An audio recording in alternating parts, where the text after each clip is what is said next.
Muy buenas tardes a todos. El día de hoy vamos a dar inicio con una nueva propuesta por parte de la Dirección de Primer Nivel y de la Subdirección de Atención Integral. Vamos a iniciar con un nuevo proyecto son las charlas educativas para el personal de salud. A través de esta red social estaremos compartiéndole los diversos temas que vamos a abordar en la atención integral de las y de nuestros usuarios, con la finalidad de fortalecer las competencias de los profesionales de la salud y resolver en este primer nivel de atención todas y cada una de las dudas de los profesionales. El día de hoy vamos a iniciar de manera magistral con el tema estigmas de la obesidad. Vamos a conocer a nuestra ponente. Gracias.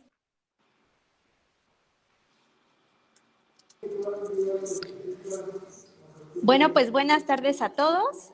Vamos a iniciar con nuestra primer ponente con el tema estigma de la obesidad. Tengo el honor de presentar a nuestra ponente, Sabi Camacho López. Les platico un poquito de ella. Ella es fundadora y directora de Nutrir México, es licenciada en nutrición, maestra en ciencias de la salud y doctora en educación. Cuenta con estudios de posgrado en coaching nutricional y entrevista motivacional y salud digna.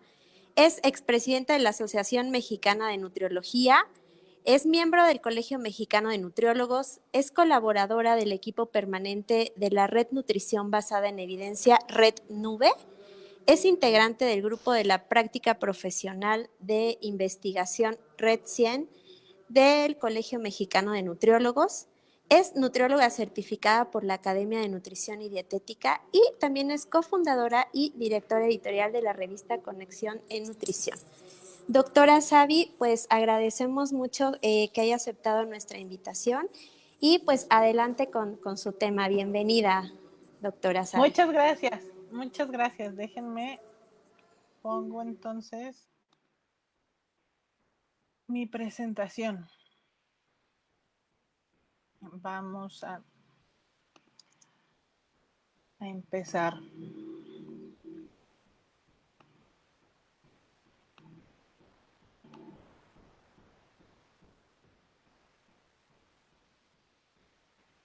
¿Me pueden indicar, por favor, si ya ven la presentación?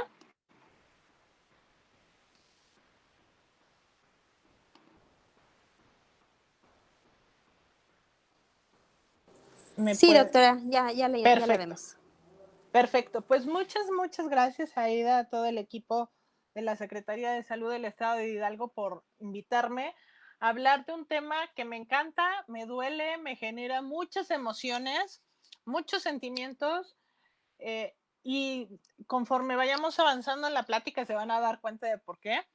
Y es un tema que cada vez está tomando más importancia, cada vez se habla más, y que como nosotros, como profesionales de la salud, tenemos mucho impacto en estas conductas.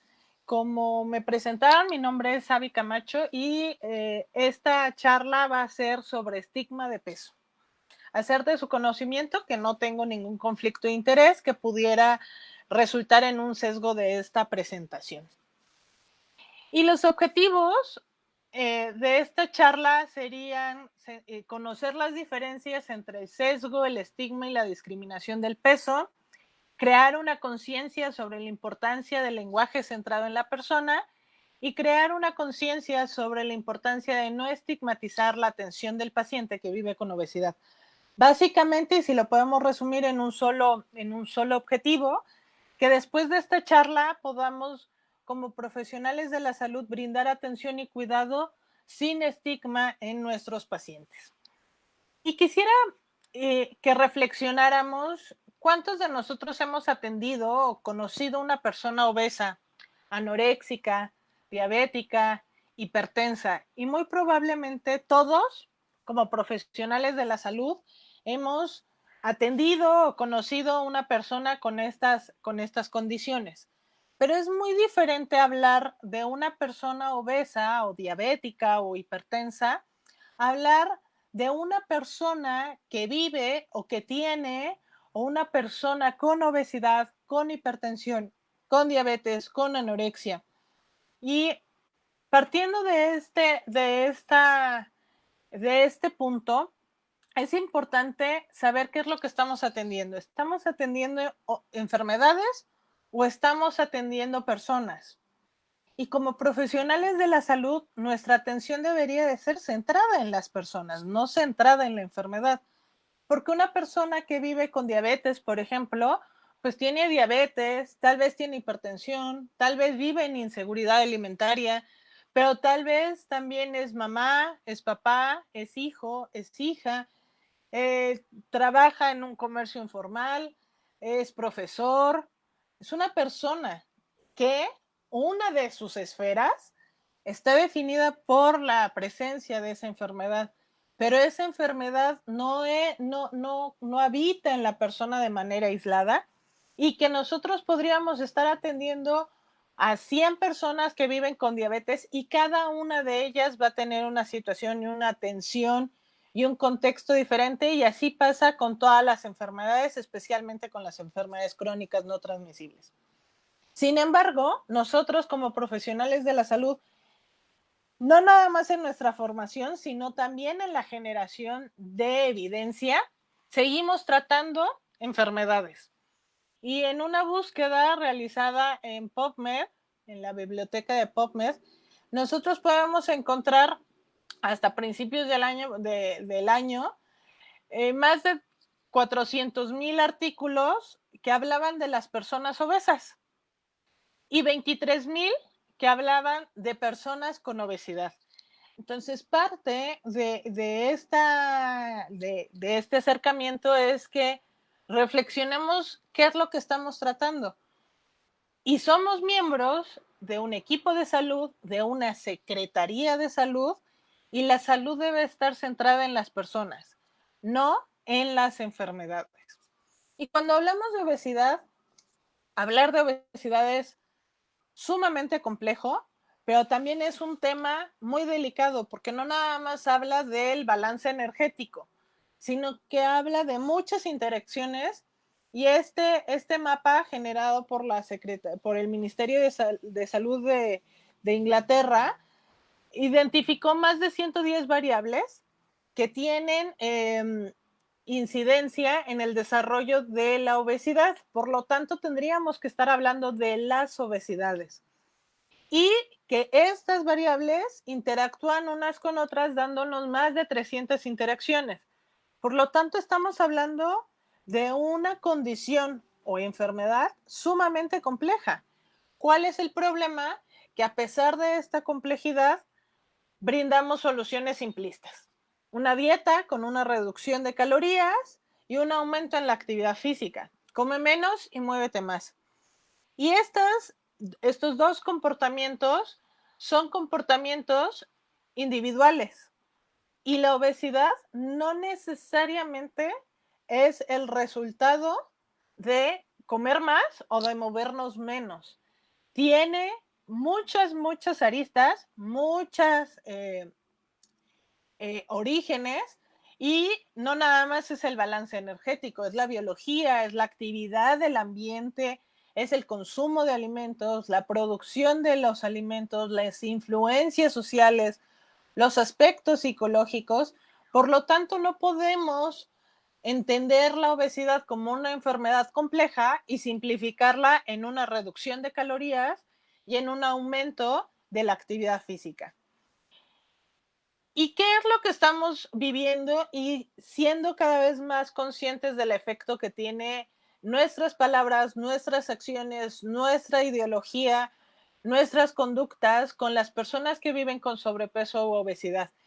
Estas personas enfrentan una forma generalizada de estigma social basado en que el peso que tienen es porque no son disciplinados, porque no se quieren, porque no se cuidan, porque no obedecen, porque no siguen las indicaciones del profesional de salud, porque no se responsabilizan por su salud. Y la obesidad, como ya lo vimos en este mapa, pues es sumamente complejo. y el origen de todas las obesidades no se basa nada más en la alimentación. También tiene influencia la actividad física, el tipo y la calidad de los alimentos, interacciones en el estrés, en el ambiente, en la capacidad de comprar alimentos saludables, en la educación, en el contexto social, en el contexto educativo, en la cantidad de horas de sueño que pasamos, en el nivel de estrés. Por lo tanto, hay cosas que quedan fuera de la responsabilidad de la persona. Y cuando nosotros centramos que la obesidad es culpa de la persona, entonces estamos teniendo conductas negativas hacia el peso y hacia la obesidad. Y la obesidad, como la acumulación o el exceso de grasa corporal, depende de muchos factores. Nosotros podemos consumir la misma dieta, con la misma cantidad de calorías, hacer la misma cantidad de ejercicio y los resultados van a ser diferentes de una persona a otra. Y esto es porque el cuerpo de cada persona es un sistema sumamente complejo. Lo que le sirve a una persona no necesariamente le va a servir a otra. Y los pacientes que viven con obesidad tienen una condición. No en todos los casos, esta condición genera una enfermedad y genera una enfermedad metabólica. Y es importante que nosotros consideremos que las enfermedades no solo son metabólicas, porque después pensamos en obesidad y en obesidad igual a dislipidemias, hipertensión, diabetes. Y puede ser que una persona metabólicamente en ese momento de evaluación tenga una salud metabólica adecuada, pero no necesariamente esa persona que vive con obesidad va a tener una salud biomecánica, o sea, que su cuerpo pueda funcionar, moverse adecuadamente, psicológica o mental. Por lo tanto, debemos de considerar precisamente en esta complejidad que las personas que viven con obesidad deben de tratarse, pero deben de tratarse con respeto.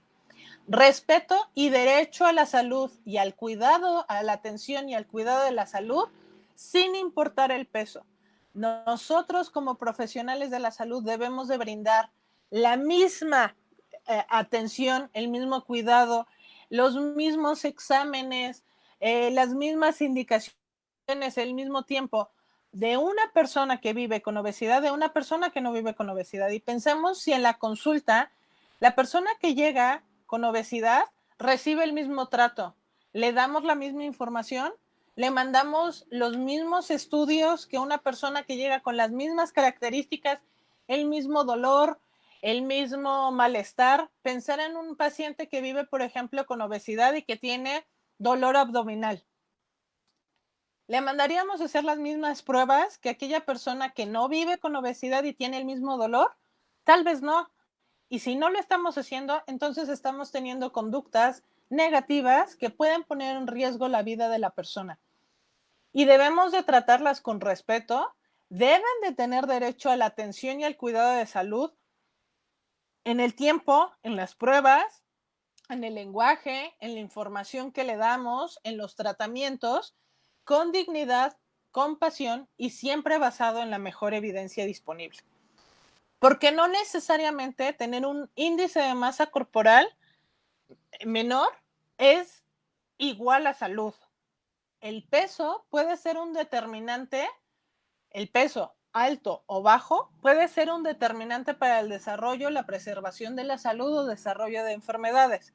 Y esto es importante para los profesionales de la salud y para las personas que viven con obesidad o que tienen un peso mayor, que no todo lo que nos permite bajar de peso es lo más saludable. Por lo tanto, nuestra atención no debe de estar centrada en el peso, debe de estar centrada en la salud. Y como lo hemos visto, la obesidad es compleja, sin embargo, lo hemos simplificado en la medición y utilizamos el índice de masa corporal. Y el índice de masa corporal solo nos habla del peso y la estatura y la relación que hay en estos dos indicadores, pero no me habla de la composición corporal, no me habla del funcionamiento del tejido adiposo, no me habla de la acumulación del tejido adiposo, no me habla de la disminución del tejido óseo, no me habla de la pérdida de músculo. Y en muchos casos, nosotros pudiéramos estar observando una persona con un índice de masa corporal mayor que metabólicamente sano, o tener un peso con un índice de masa corporal normal y que en la acción o asumiendo que nosotros estamos frente a una persona que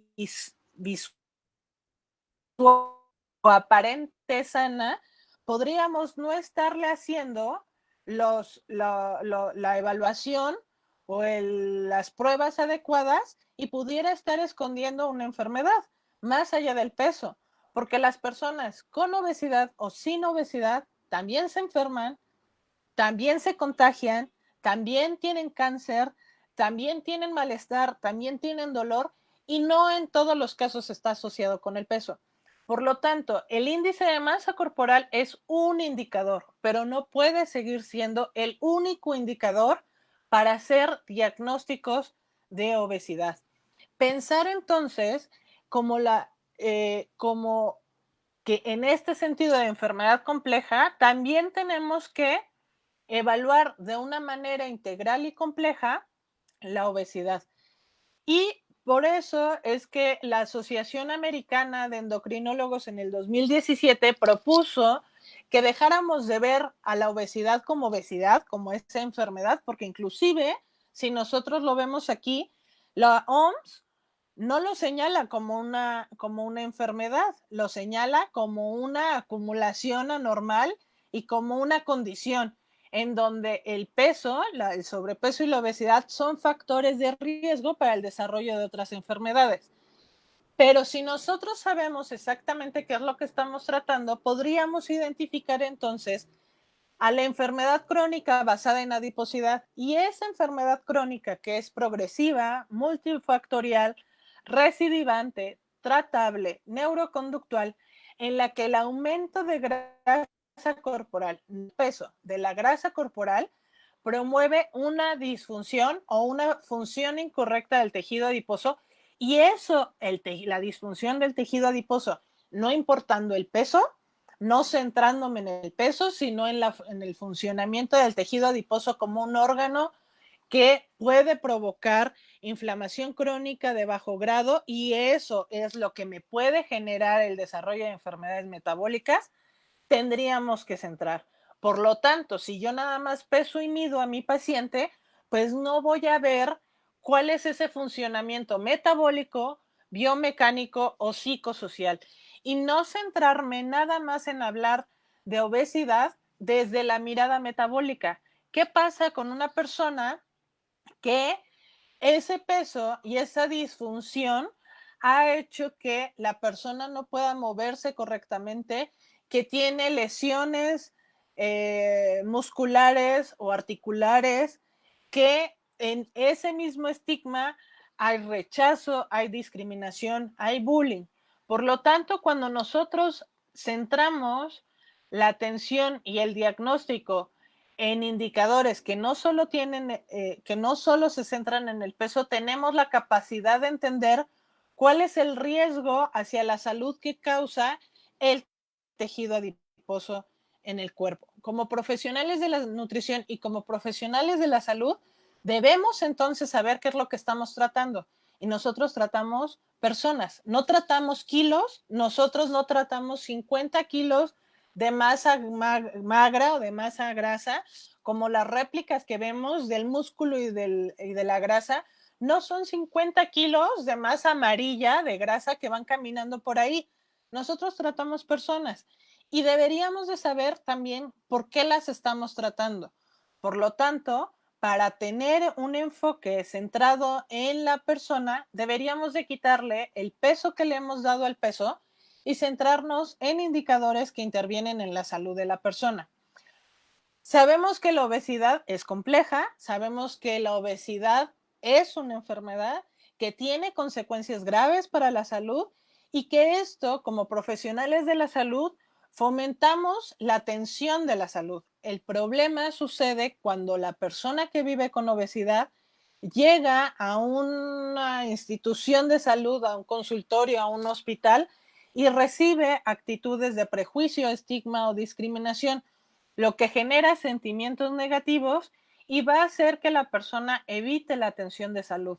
Cuando evita la atención de salud, entonces empieza a generar comportamientos no saludables y hay una disminución en las conductas de autocuidado.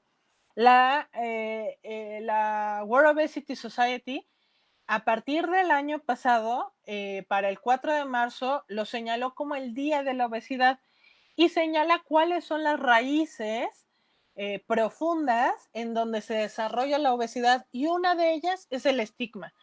Yo puedo tener un peso elevado, saber que metabólicamente mi cuerpo no está funcionando correctamente, pero si voy al médico o voy al nutriólogo o voy al psicólogo y me rechazan, me regañan, me discriminan, me atacan, ¿creen que va a ser una persona que quiera regresar a la consulta o va a ser una persona que va a rechazar la atención precisamente por estas conductas?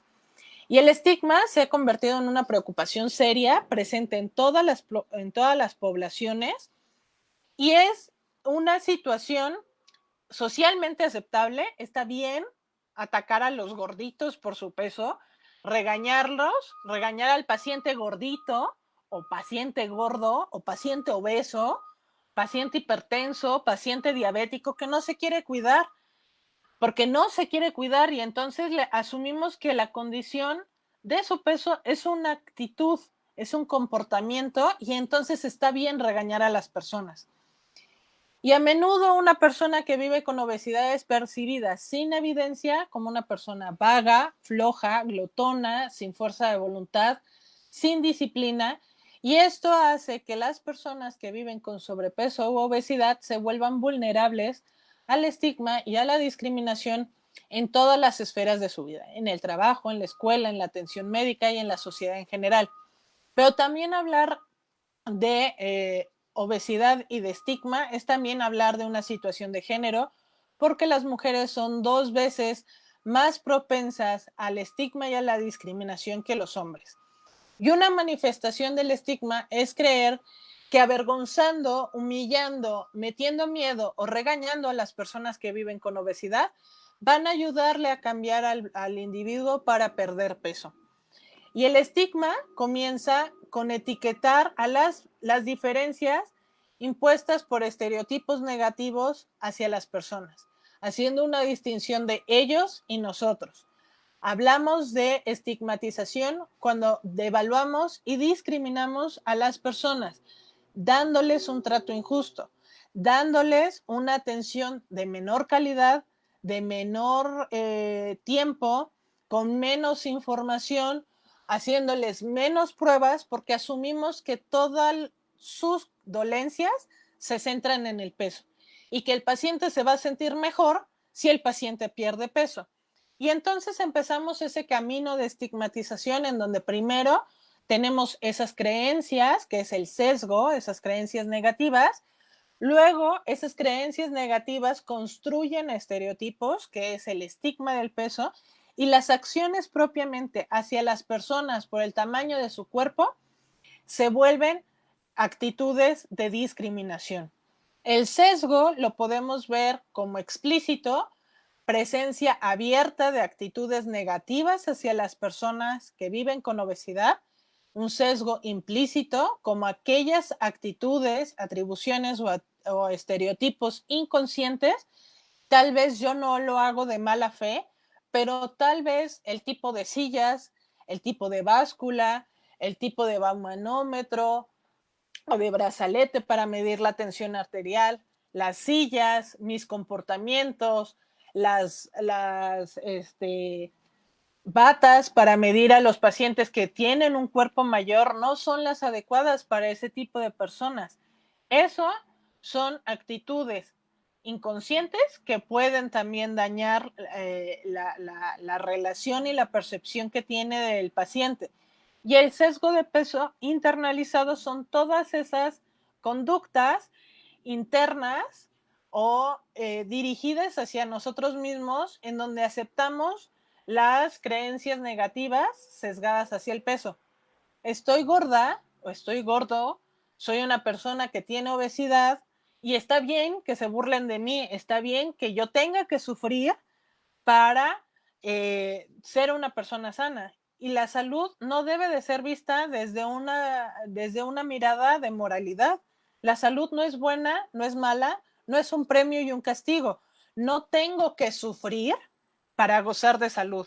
Y cuando la persona tiene ese pensamiento interno, entonces ha internalizado estos mensajes, aceptando estos estereotipos y que me merezco que me regañen, que me merezco que me maltraten, que me merezco que me humillen por mi peso. Y esto es algo bien importante que se tiene que trabajar a nivel individual y a nivel familiar y a nivel poblacional en todas las esferas, porque las personas no tienen la culpa del peso que tienen, porque no todas las condiciones son individuales.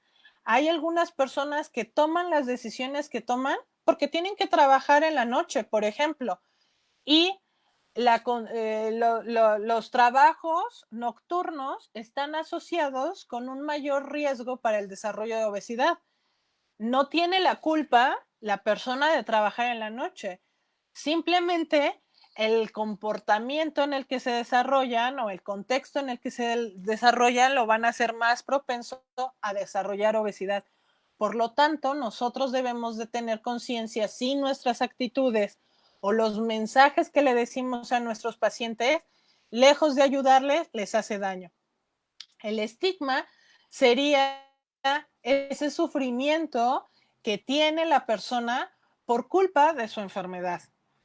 Y se da por una devaluación social, una denigración, un estereotipo, una actitud negativa, prejuicios, y esto genera discriminación.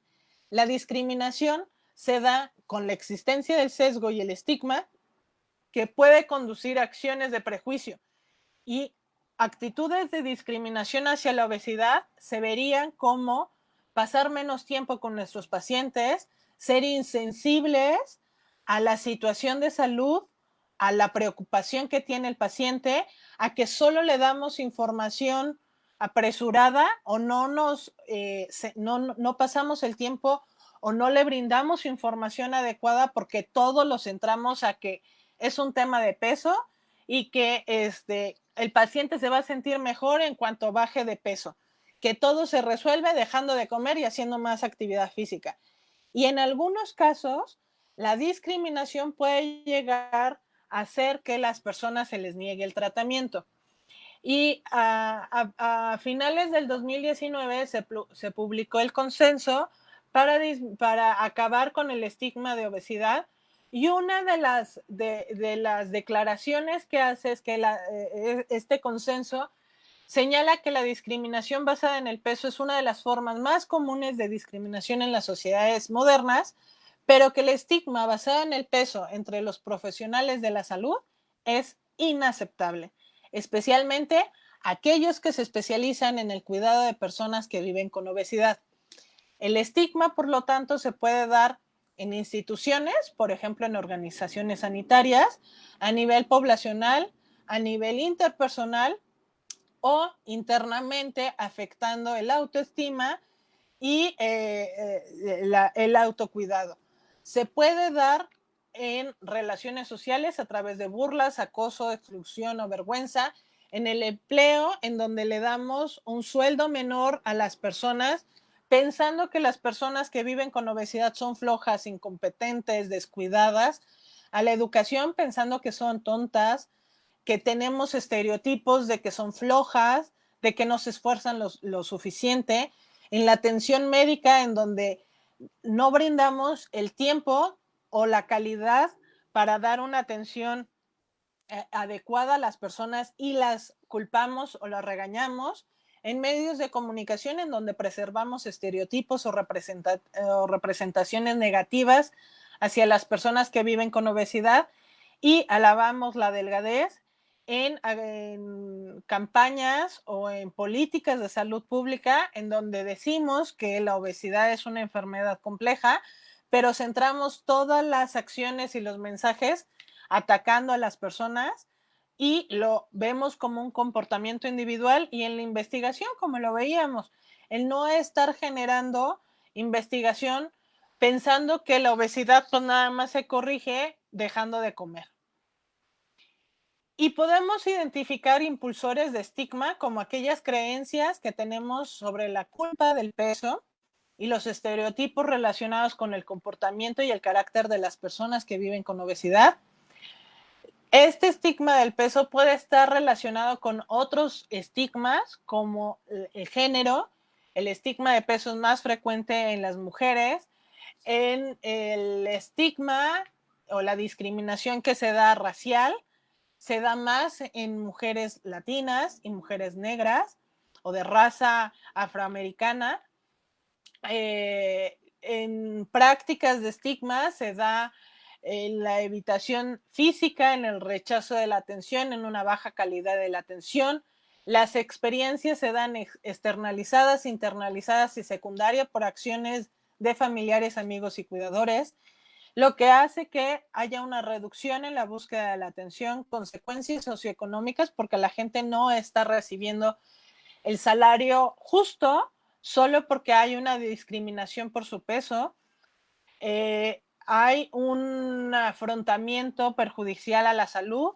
Podemos estar enmascarando trastornos de la conducta alimentaria. Hay resultados de salud, ansiedad, depresión, respuestas fisiológicas, exceso de peso, peores resultados de salud física y mental. Y en la atención sanitaria, ¿cómo se da la discriminación y el sesgo? Se da por un lenguaje irrespetuoso, por una falta de capacidad, a pesar de que sabemos que en México el 74% de la población mayor de 20 años vive con sobrepeso y obesidad. No necesariamente todos los profesionales de la salud están capacitados, no necesariamente tienen el equipo adecuado para medir y pesar a los pacientes y evaluar correctamente a los pacientes. Hay una falta de habilidad para medir y pesar a los pacientes, atribuir que todos los problemas son por un exceso de peso, y ahí podríamos estar dejando de evaluar correctamente a una persona, por ejemplo, que pudiera tener un cáncer y ese cáncer pudiera estar generando ese dolor, y nosotros atribuir a que todo el dolor y todo el malestar es por su peso, y entonces hay una respuesta tardía hacia los tratamientos porque no hubo un diagnóstico adecuado. Un tratamiento diferenciado, pasar menos tiempo con los pacientes, tener una poca confianza y una mala comunicación en los pacientes, y precisamente con este ejemplo del cáncer, demorar la atención de los servicios de la salud y la búsqueda de la atención sanitaria. También el estigma se da con una malinterpretación, simplificando el peso con consumo y gasto de calorías, entendiendo la obesidad como solo se da por un comer en exceso y un estilo de vida sedentario, entender a la obesidad como un estilo de vida o como una conducta, o entender a la obesidad como una enfermedad compleja, pero simplificarla midiéndola solamente con índice de masa corporal. Y hay estudios que demuestran el impacto en la salud de los pacientes que viven en condiciones de estigma o de discriminación, en donde hay una disminución en la pérdida de peso, hay una ganancia mayor del peso que habían perdido, tienen niveles más altos de hemoglobina glucosilada, mayor riesgo para desarrollar diabetes mellitus, mayor cortisol sérico, mayores niveles de proteína C reactiva, mayores comportamientos de atracones, síntomas depresivos, síntomas de ansiedad, baja autoestima, insatisfacción corporal. Y cuanto más frecuente sea la experiencia del estigma de peso, mayor será la presencia de síntomas depresivos, alimentarios, de ansiedad, de insatisfacción personal, de la imagen corporal, menor autoestima, mayor violencia interpersonal. Y esto puede ser un factor importante de riesgo para el comportamiento suicida. La discriminación basada en el peso mata. Y lamentablemente, como profesionales de la salud, si no somos conscientes de nuestras actitudes, podemos no estar matando directamente a nuestros pacientes, pero en una actitud de discriminación en donde no le pongo la atención suficiente a lo que me dice el paciente y abordo o busco causas más allá del peso, tal vez esté rechazando o retardando cierto tipo de pruebas o cierto tipo de tratamientos que pudieran estar asociados no con el peso, sino con la enfermedad. Personas que pueden vivir con depresión, con ansiedad, con cáncer, con otro tipo de enfermedad metabólica que no nada más se basa en el peso y que como yo no estoy evaluándolo correctamente, va a haber un retardo en esa atención. Y ahí sí, un paciente que no se diagnostica con cáncer a tiempo puede ser un paciente que pueda estar disminuyendo la calidad y el tiempo de vida que pudiera tener, porque nosotros asumimos que todas sus dolencias era por el peso y no le hicimos pruebas adecuadas. Y entonces, pensar y reflexionar qué acciones podemos tener para disminuir el sesgo, el estigma y la discriminación. Y el primer paso es volvernos conscientes de nuestros propios sesgos. Saber si tengo suposiciones sobre la obesidad y estas actitudes son diferentes para las personas que tienen un peso mayor. Si hago suposiciones sobre el carácter, la inteligencia, la habilidad, el estado de salud, basándome únicamente en el peso de la persona, entender cuáles son mis opiniones sobre la causa de la obesidad, creer que las personas que tienen obesidad son solo porque comen más o porque no están lo suficiente motivadas. Si yo identifico cuáles son las barreras que tiene el paciente que vive con obesidad para abordar el peso, si tengo cierto tipo de comentarios hacia las personas que viven con obesidad y estos son comentarios diferentes a aquellas personas que tienen un peso menor, si fomento cambios de comportamientos saludables o solo me centro en la pérdida de peso, si soy sensible a las necesidades, inquietudes y sentimientos de mis pacientes, si considero todos los problemas que presenta un paciente y no nada más me centro en el peso, si siento cómo me siento al trabajar con pacientes que tienen diferentes tamaños y pesos, si me siento cómodo y confortable tratando a todos los pesos y a todos los tamaños de la misma manera, si mi actitud podría afectar la capacidad que tengo para ayudar a mis pacientes. Ser primero conscientes de nuestros sesgos nos permite empezar a cambiar nuestras actitudes. Y entender que el 36% de los determinantes de salud tienen que ver con comportamientos individuales. Esto es un 64% de determinantes que no tienen que ver con la responsabilidad de la persona. Por lo tanto, no podemos centrar que el desarrollo de las enfermedades crónicas solo son por el comportamiento de las personas.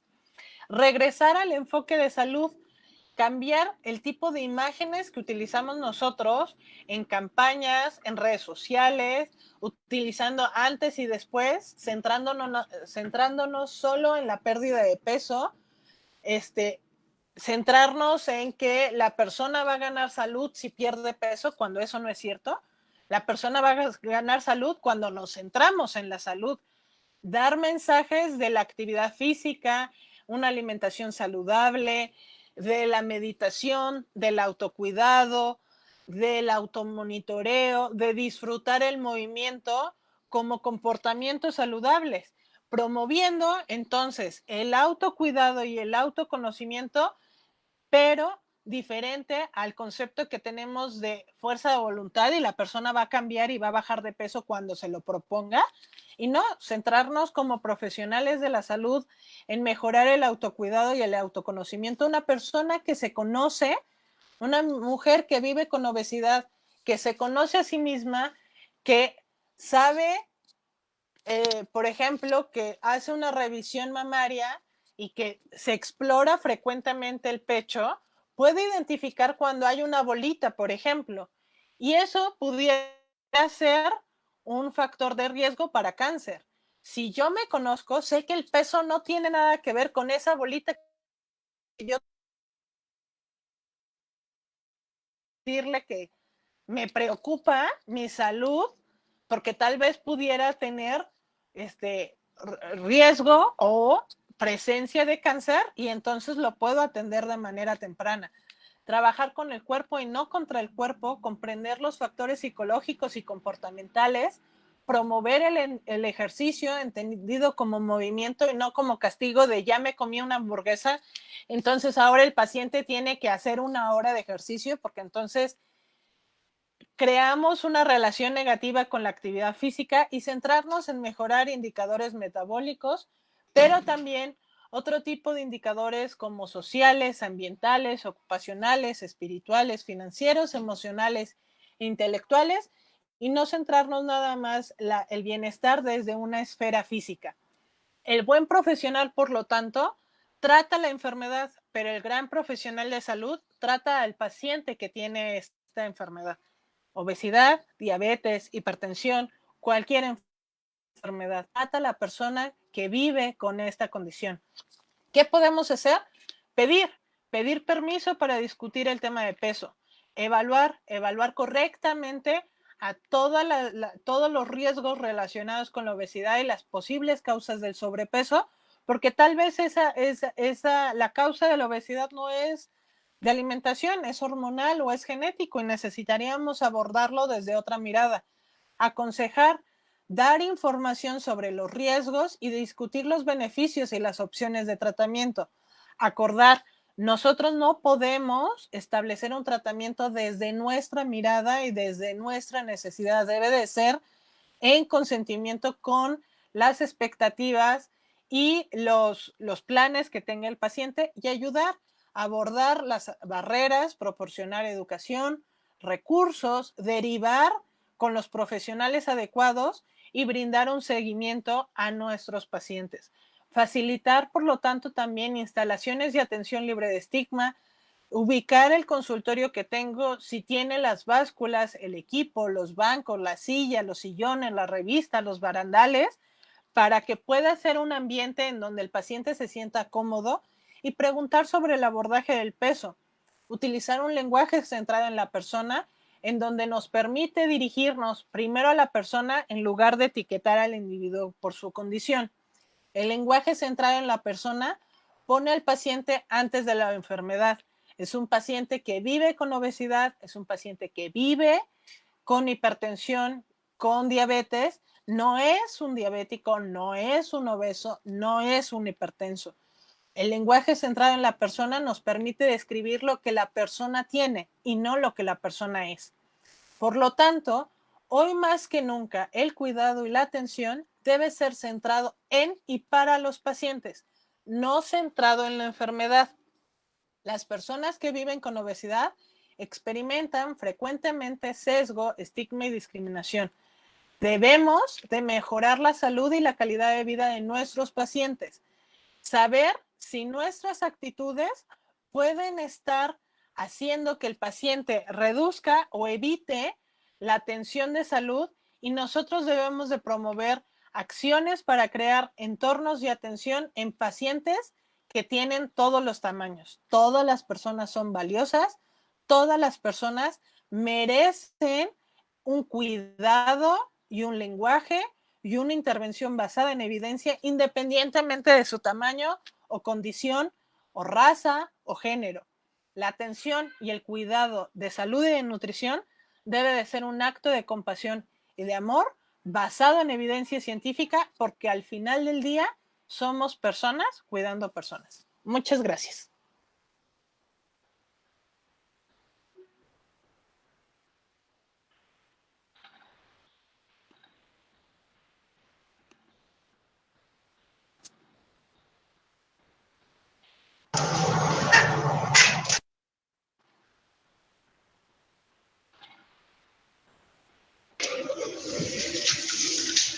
Maestra Savi, pues agradecerle bastante esta ponencia. Creo que en lo personal a todos como médicos nos regresa a la escuela, ¿no? Donde dice, existen pacientes, no enfermedades, ¿no? Entonces, para ver a nuestro paciente de manera global, para ver, saber, poder hacer una anamnesis de nuestro paciente y mejorar nuestra praxis médica para la interpretación diagnóstica y verlo de manera global al paciente, ¿no? No centrarse en algo y etiquetarlo y pues es esa consecuencia de, ¿no? Como usted bien lo comenta, maestra. Bueno, queremos leer algunas preguntas. Aida, no sé si me las puedas leer. Aida. Sí, doctor, vamos a dar tiempo a ver si alguien en el Facebook nos comenta alguna situación, alguna pregunta que tuvieran. Tenemos unos minutitos. Y de todos modos, hacer de conocimiento a la audiencia que si alguien quisiera saber un poco más sobre este tema, tener acceso a los artículos o a mayor información o capacitación, me puede encontrar en redes sociales como Nutrir México o en correo a sabi, S-A-B grande Y, @nutrirmexico.com.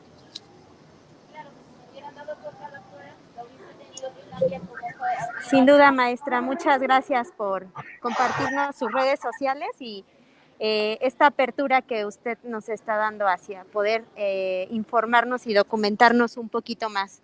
Pues vamos a ver, pues hay felicitaciones, maestra Sabi.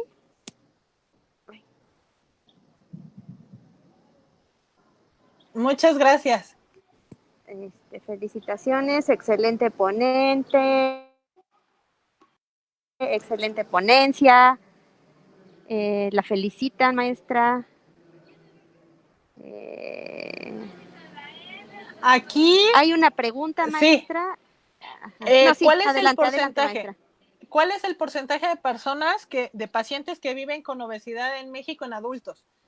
De acuerdo a los datos en Salud 2018-2019, cerca del 75% de la población mayor de 20 años vive con sobrepeso y obesidad. Esto es bien importante considerar. Después, como profesionales de la salud, trabajamos mucho con estadísticas.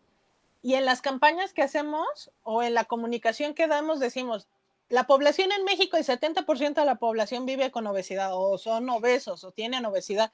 No, no es el 70%, es el 75% combinado de sobrepeso y obesidad. Estamos hablando de un 35% de obesidad.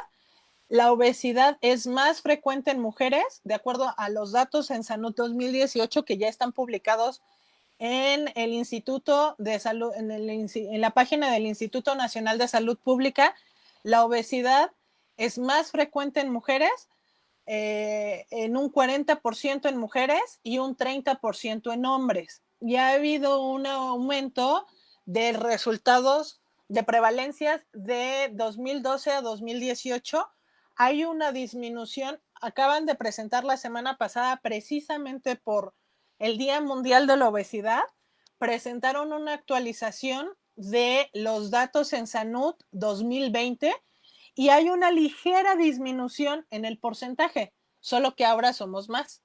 Entonces hay que ver también los números que están atrás de los porcentajes, porque nosotros podemos hablar de un 75% o hablar de una disminución del 3%, pero resulta que ahora tenemos 10 o 20 millones más de mexicanos, pues ese porcentaje cuando lo traducimos en personas, pues puede haber más. Entonces hay que entender las estadísticas, comunicar correctamente los datos y entender que los porcentajes no son porcentajes, son personas.